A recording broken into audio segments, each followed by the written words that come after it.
Halo semuanya, kali ini kita akan mengadakan podcast berbincang-bincang mengenai topik yang kemarin kita telah bahas mengenai hukum perkawinan dengan saya Cornelia Delbertia dan saya Nazwa Kera Putri. Untuk pertanyaan pertama ya Mbak, menurut Mbak Nazwa sendiri apa ya arti mengenai hukum perkawinan itu? Kalau untuk hukum perkawinan itu berisikan tentang mengatur tentang pernikahan, hak dan kewajiban, serta tata cara untuk melakukan suatu pernikahan. Lalu untuk perkawinannya sendiri itu adalah ikatan batin antara pria dan wanita sebagai suami dan istri.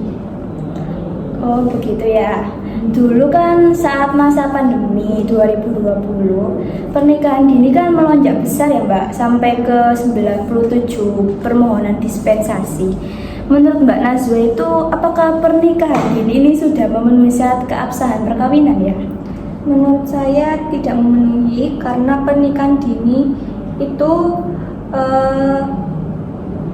tidak memenuhi syarat pernikahan. Karena syarat pernikahan sendiri itu adalah perkawinannya itu dilakukan di saat umurnya itu lebih dari 21 tahun. Terus juga namun kalau misalnya masih kekeh gitu bisa dilakukan dispensasi. Biasanya kalau dilakukan dispensasi itu saat-saat waktu keadaan yang tertentu ya Mbak ya. Biasanya yang dilakukan itu otoritas wewenang ya. Betul. Oke, pertanyaan selanjutnya. Berbeda dengan tahun 2020 kemarin, di tahun 2023 ini angka pernikahan di Indonesia menurun drastis. Sudah mendengar kabar ini enggak ya? Sudah. Masuk di FYP ya? Iya di TikTok. Bagaimana pendapat Mbak Nazwa tentang hal ini? Kayaknya kalau menurunnya angka pernikahan itu karena sekarang itu sudah banyak yang melek tentang finansial. Kayak kan nikah itu bukan cuma tentang kayak membina suatu keluarga, tapi juga butuh finansial yang cukup. Karena akhir-akhir ini juga banyak yang kayak anak terlantar kayak gitu. Terus juga faktor kedua itu bisa karena tingginya kasus perceraian. Jadi hal ini patut untuk diwaspadai nggak ya kalau penurunan drastis seperti ini? Nggak terlalu sih, karena malah kayak karena yang penting itu dapat berdampak positif untuk memperdayakan perempuan serta masyarakat. Oke. Kan banyak ya pernikahan itu berujung kandas seperti perceraian gitu. Apa saja ya alasan yang dapat menjadi dasar untuk mengajukan gugatan cerai? Bahwa kita tahu kan kalau untuk menggugat suatu perceraian itu sangat sulit, terus membutuhkan biaya yang banyak.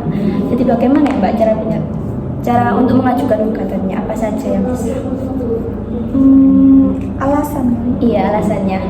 Alasannya banyak sih, bisa kayak ditinggal secara sengaja, terus melakukan penganiayaan, terus juga kalau misalnya ada yang salah satu dari pasangan itu misal dihukum 5 tahun, terus di masa hubungan dalam pernikahan itu bisa diceraikan juga. Terus adanya perselisihan atau salah satu pihak itu cacat dan tidak bisa melakukan kewajiban. Oke. Untuk saat ini kita akan break dulu ya Mbak Nazwa ya. Nanti kita kembali ke segmen berikutnya. Oke.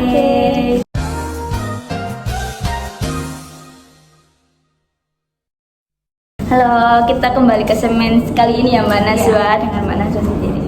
Tadi kan kita sudah membahas yang ringan-ringan ya Mbak Nazwa ya. Kali ini kita akan membahas mengenai perjanjian perkawinan. Seperti yang Mbak Nazwa sebutkan tadi kan ada dampak dari finansial kan tentu. Jadi di KUH Perdata kan dijelaskan mengenai perjanjian pernikahan dan di Undang-Undang ini kan juga dijelaskan mengenai perjanjian pernikahan. Saya masih bingung mengenai kedua hal itu kan berbeda ya Mbak Nazwa ya. Bisa Mbak Nazwa jelaskan nggak mengenai keduanya perbedaannya?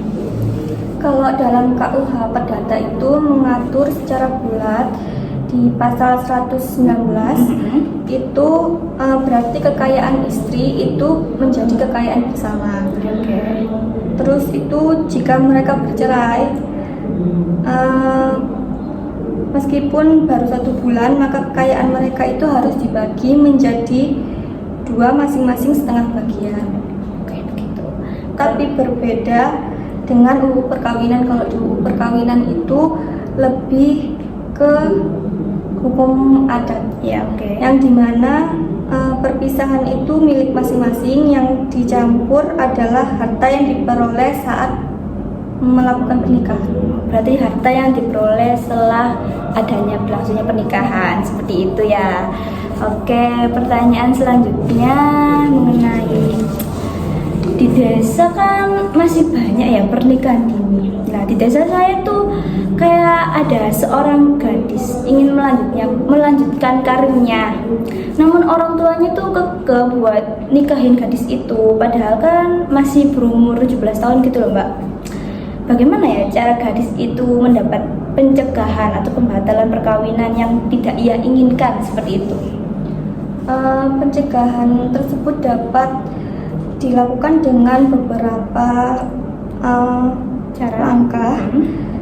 Dia dapat berbicara dengan orang tuanya terlebih dahulu, kayak curhat atau Iya. apa gitu, Minta Terus saran. terbuka Iya, benar. dengan orang tuanya. Mungkin orang tuanya dulu karena mendengar itu. Terus juga langkah kedua bisa mencari dukungan dari